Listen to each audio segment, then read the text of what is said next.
Rahul Mamkuttattil, who's Kerala Youth Congress leader.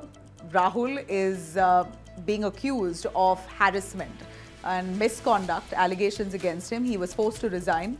Now he faces a barrage of fresh charges against him. A trans woman has come out, Avantika, accusing him of saying that he wanted to rape her, even suggesting that they travel out of the state for it.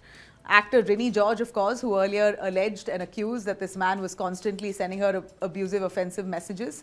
And now the daughter of a former Congress MP has also come out to complain to the party itself, saying that Rahul promised marriage but backed out, citing caste issues.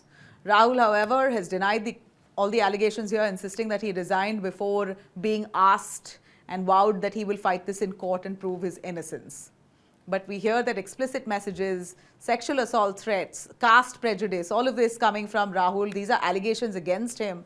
Now, if at all true, then he could be facing serious criminal charges. But one should know that Kerala goes into elections same time as Tamil Nadu, 2026, and this is really going to leave Congress in the back foot. The BJP is stepping up heat. They've conducted protests and heated ones where you had the Kerala police really restricting the BJP, detaining some of the leaders as the protest really heated up to that extent. So Congress now shown in bad light because of one of their leaders, Rahul, Youth Congress leader. We hear he's an MLA. He resigned basically after these allegations surfaced. But he says he's going to fight it out in court, the Congress distancing itself from him.